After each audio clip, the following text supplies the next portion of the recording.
네, 오늘은 신앙적 질문하기 첫 번째 시간으로 관찰, 성찰, 통찰이라는 제목으로 하나님 말씀을 나누겠습니다. 어느 시대마다 연령 혹은 세대에 따라서 이름을 붙이는 것이 언젠가부터 시작이 되었습니다. 요즘은 젊은 사람들을 부를 때 MZ세대 이렇게 부르지 않습니까? MZ세대. 근데 요즘은 또 다른 이름을 붙이기 시작했습니다. 잘파 세대. 그것도 뭘까? MZ세대는 굉장히 연령의 폭이 넓습니다. 그래서 MG 뒤에 있는 Z하고 그 다음 젊은 세대를 알파 세대 그렇게 부르기 때문에 합쳐서 잘파 세대 이렇게 부르더라고요. 근데 점점 어려워집니다. 그냥 배우는 것도 힘들고 이제 그냥 그런가 보다 생각을 하는데, 이 MZ세대가 하는 질문들이 있다고 합니다. 이 질문을 3요라고 부르는데요. 끝에 요자로 끝나기 때문입니다. 세 가지의 요가 있습니다. 이게 그들의 질문입니다. 세 가지 요는 이렇습니다. 제가요? 이걸요? 왜요? 이게 3요입니다.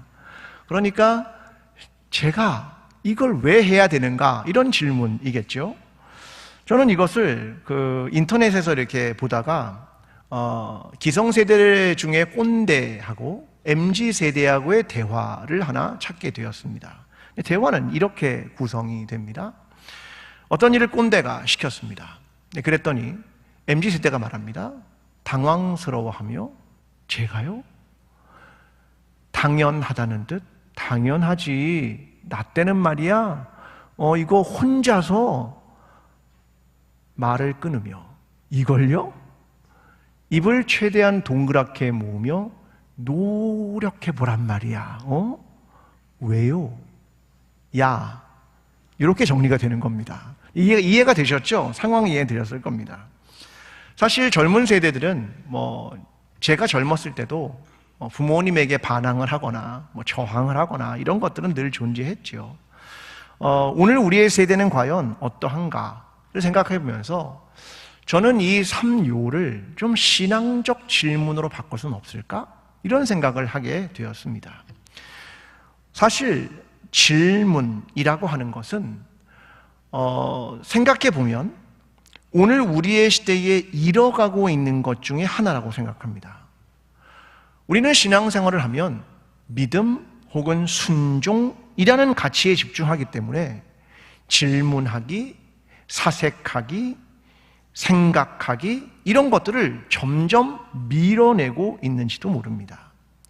내 내면에서 질문이 일어나긴 하는데 신앙이란 말이야 순종하는 거야 이러한 이름으로 내 안의 질문들을 누르기도 합니다.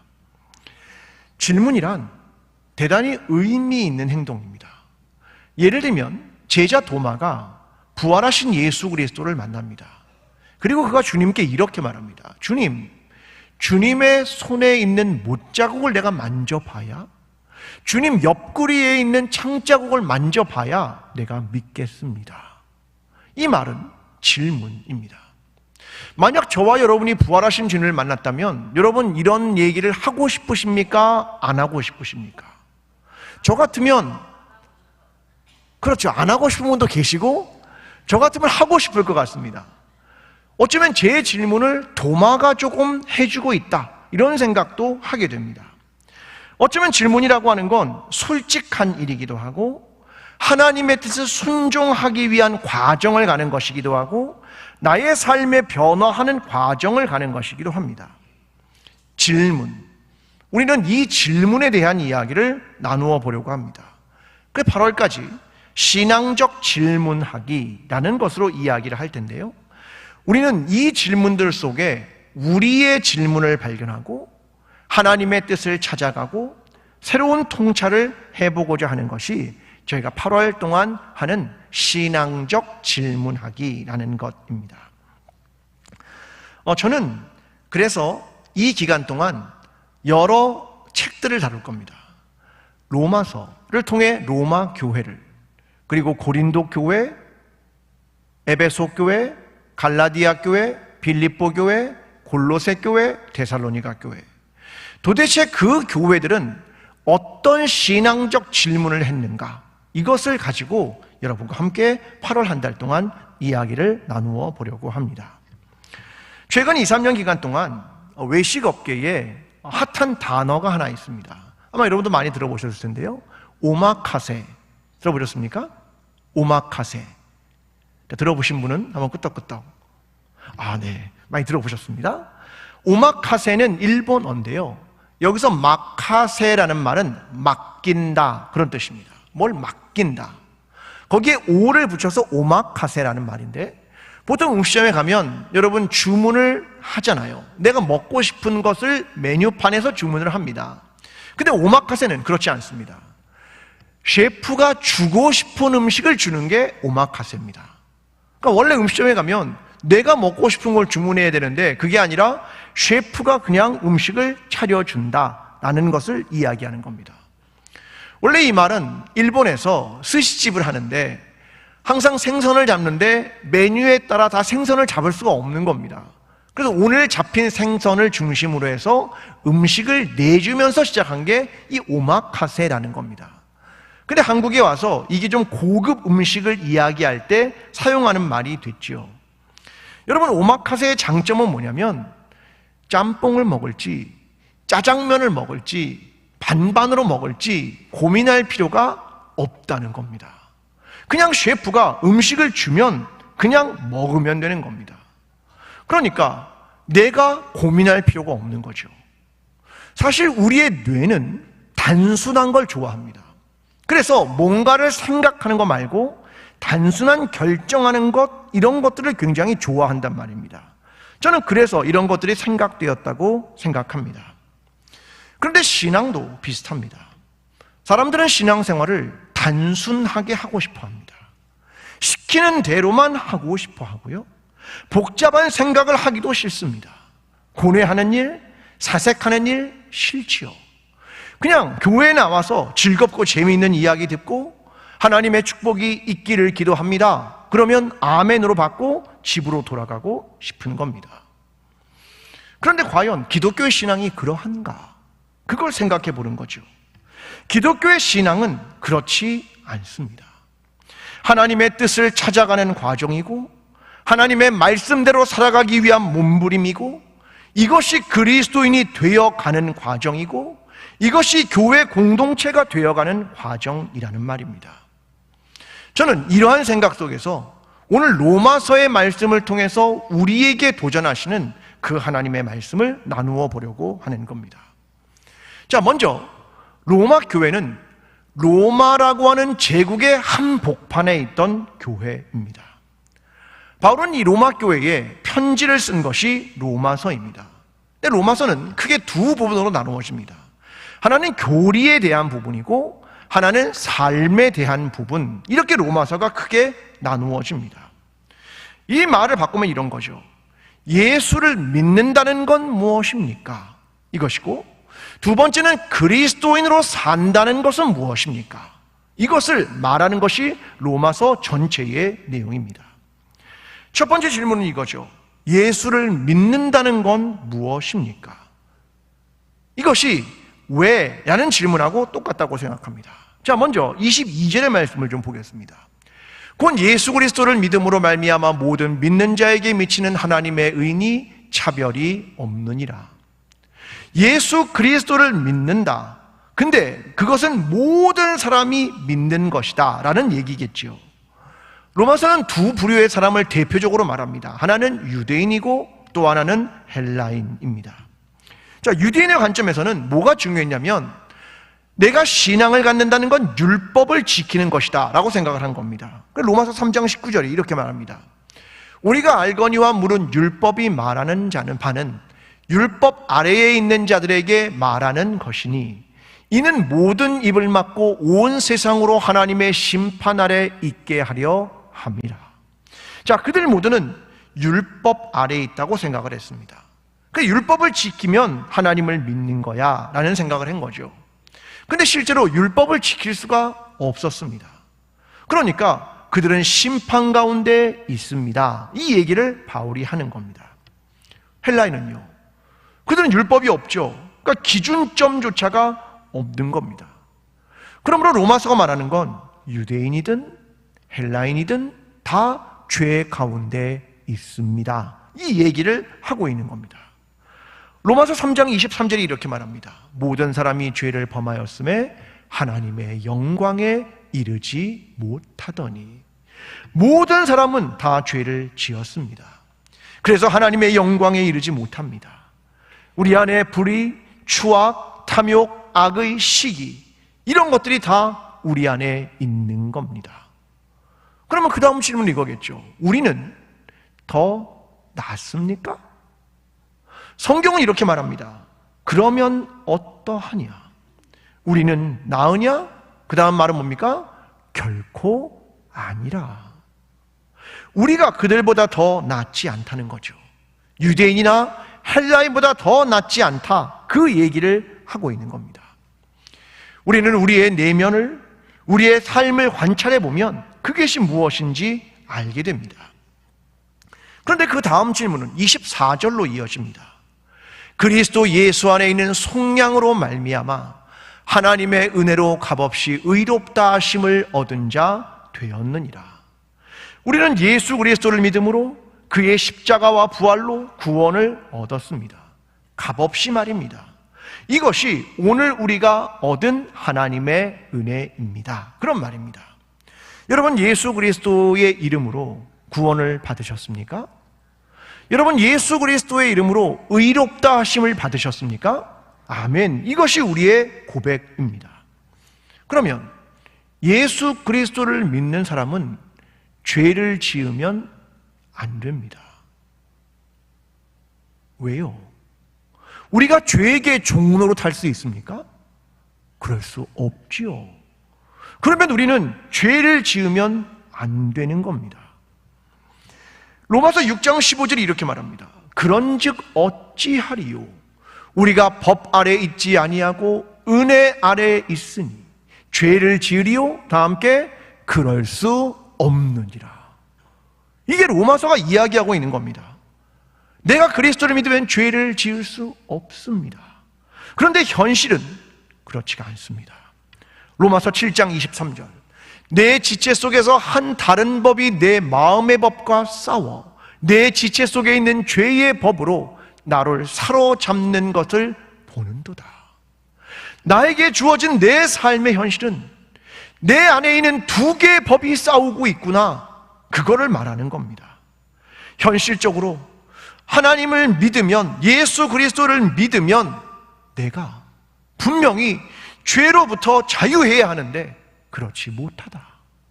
그러므로 내 안에 두 법이 싸운다는 겁니다. 우리 안에는 그래서 질문이 생길 수밖에 없는 겁니다. 왜 안 될까? 난 왜 그렇게 살지 못할까 말입니다. 어떤 사람들은 이렇게 말합니다. 죄를 지었다? 그러면 예수 그리스도의 십자가 앞으로 나아가 그의 보혈로 씻으면 되지 라고 말합니다. 맞습니다. 그러면 되는 겁니다. 그런데 신앙이 그렇게 단순하지가 않습니다. 어떤 사람들은 그것을 기계적으로 이해하고, 어떤 사람은 그걸 너무 과도하게 단순화하고 자기 편의적으로 이해합니다. 그러니까 자기의 죄에 대해서 고뇌도 없고 사색도 없고 회개도 없고 성경을 알지도 못하는 겁니다. 바울은 그래서 비명을 지르는 겁니다. 로마서 7장에서 이렇게 말합니다. 오호라, 나는 곤고한 사람이로다. 이 사망의 몸에서 누가 나를 건져내랴. 이것이 바울이 질문을 던지고 그가 비명을 지른 겁니다. 나는 여전히 죄 가운데 있구나. 어찌하면 좋습니까? 이 비명 소리입니다.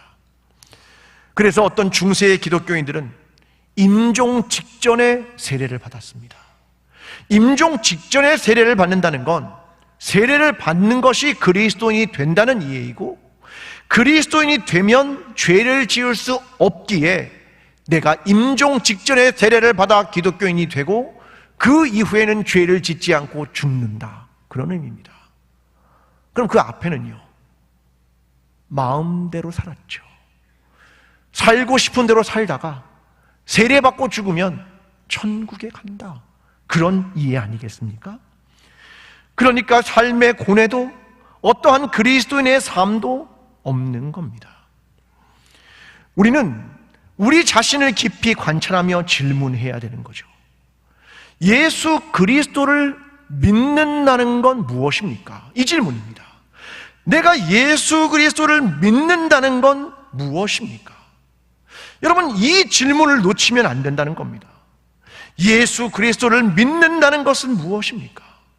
이 질문 속에 성경을 읽고 성경을 묵상하고 하나님 앞에 서서 기도하고 하나님의 뜻과 나의 뜻 사이에서 묻고 나의 삶을 변화시켜 가는 것, 이것이 끊임없이 예수 그리스도를 믿는 것이 무엇입니까를 질문하는 사람들의 삶이 되는 것입니다.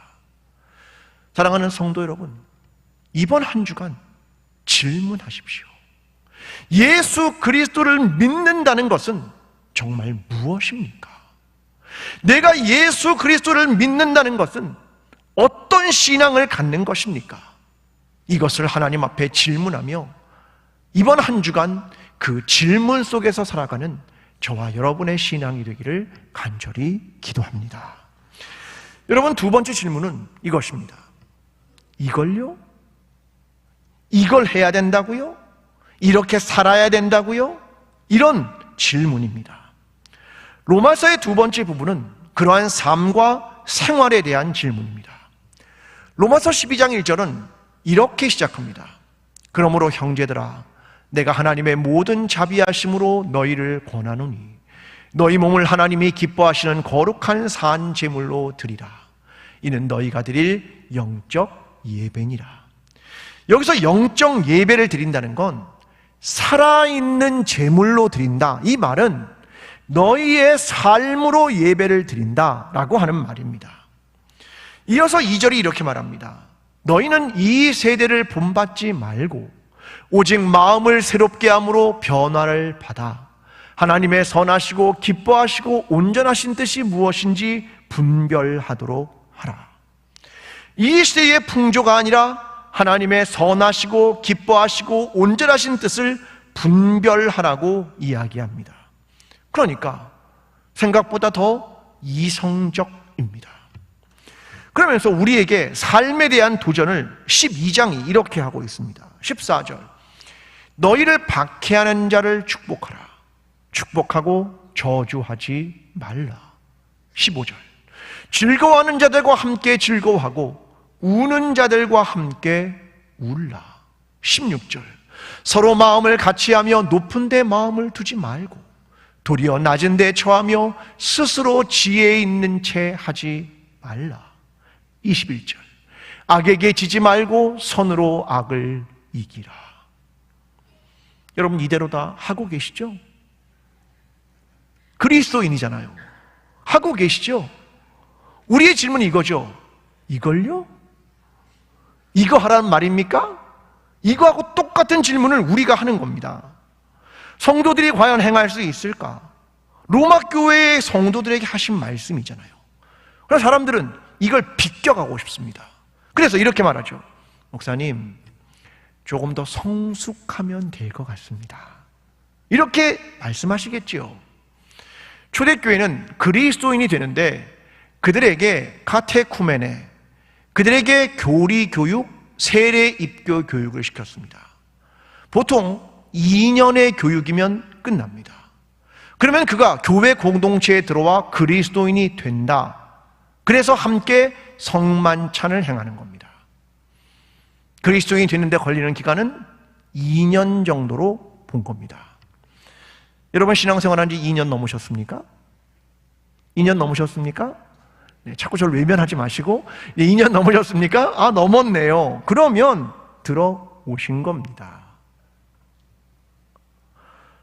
어떤 분이 이렇게 말할 수 있죠. 목사님, 내가 아직 완전하게 발을 못 담궜습니다.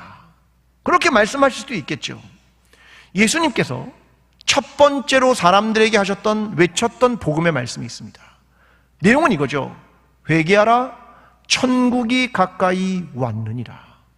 여기서 회개하라는 이 말은요, 오늘 내가 뭐 어떤 죄를 지었습니다, 회개합니다, 이런 내용이 아닙니다. 이 회개하라는 말은 메타노이아라는 말입니다. 내가 세상을 향했던 방향을 그리스도를 향하는 방향으로 전환합니다. 이게 메타노이아입니다.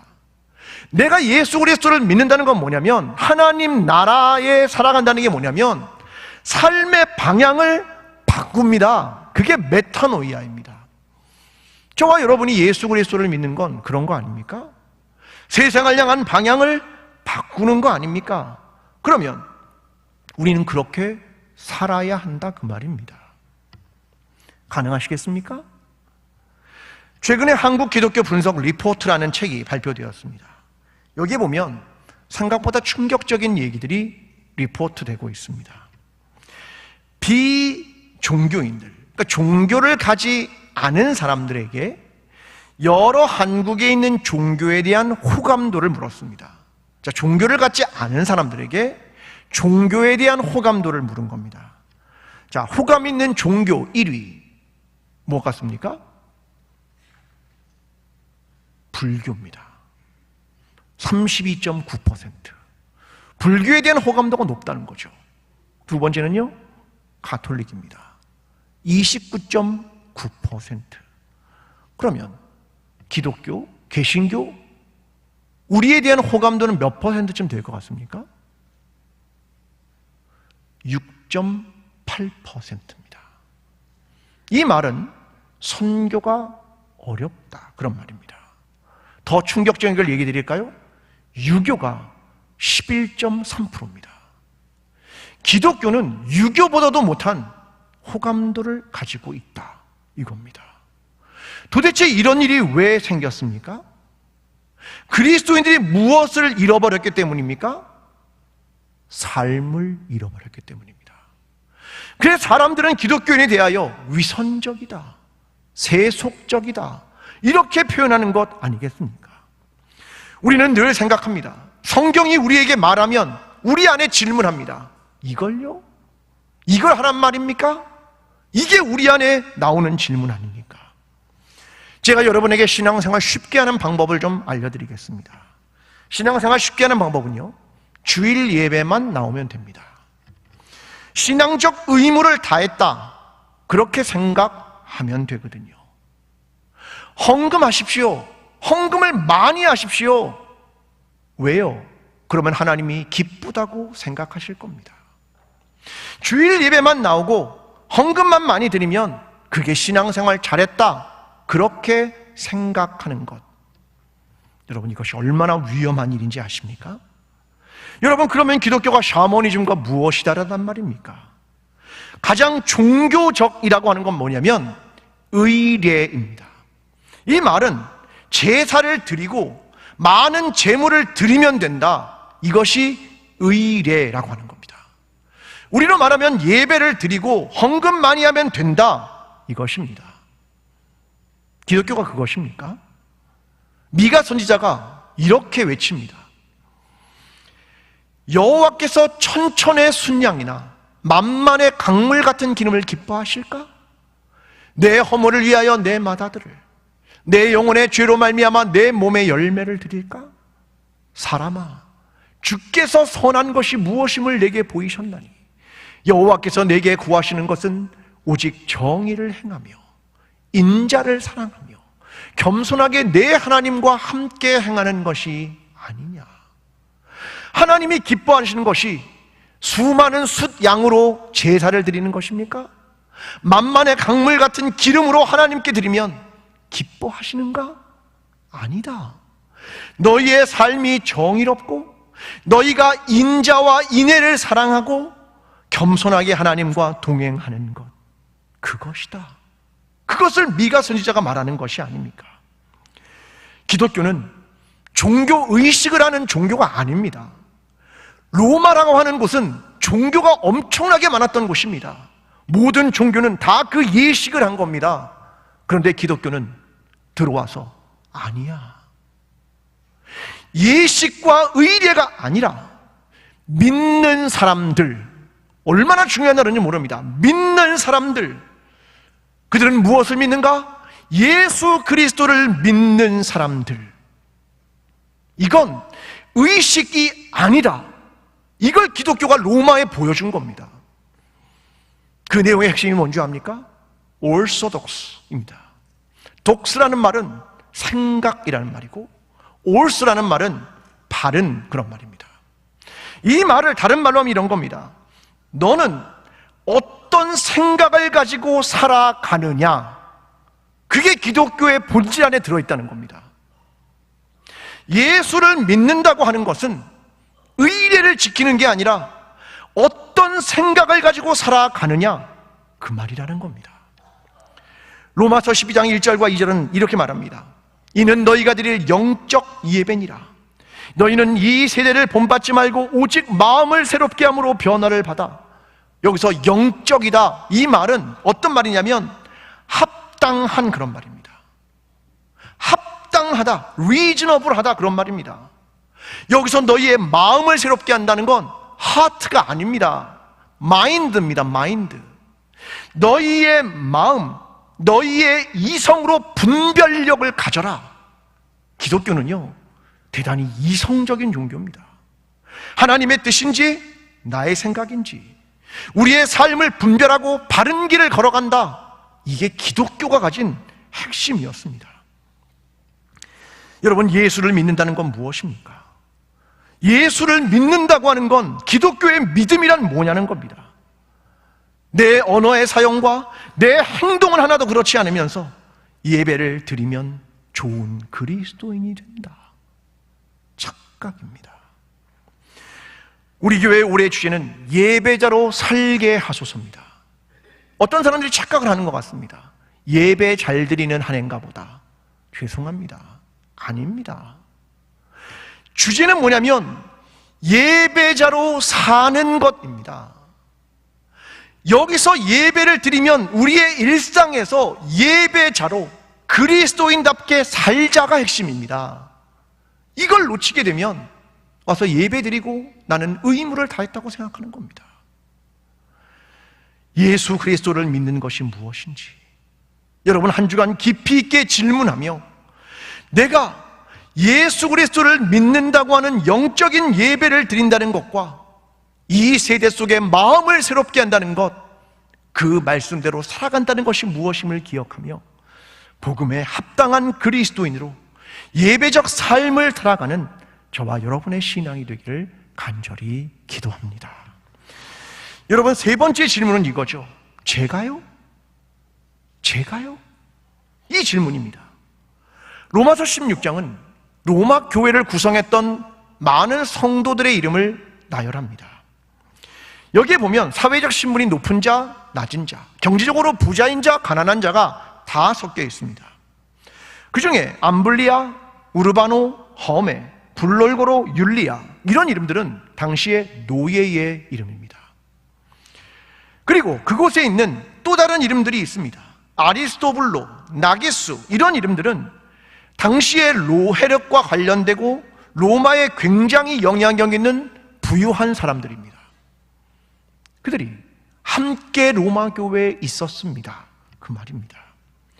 거기엔 19명의 남자의 이름과 7명의 여자의 이름 총 26명이 등장합니다. 로마 교회가 엄청나게 컸을 것 같습니까? 아니요, 그리 크지 않았습니다. 그러나 그들은 그리스도를 믿는다는 것이 무엇인지 알았고 그들의 질문은 그리스도인이 어떻게 살아야 그리스도인인가? 여기에 대한 질문을 갖고 있었기에 바울은 그러한 편지를 로마 교회에 쓴 것입니다. 우리의 마지막 질문은 이거죠. 제가요? 제가요? 우리는 어느 순간 나는 열애라고 생각합니다. 나는 로마서를 읽는 순간 그것은 로마 교회의 얘기라고 생각합니다. 이건 교리 중 하나라 이렇게 이해합니다. 천만의 말씀입니다. 만약 누군가 제가요? 그렇게 묻는다면 네, 바로 당신입니다. 그렇게 대답할 수밖에 없습니다. 우리는 한국의 초기 교회들을 잘 살펴봐야 합니다.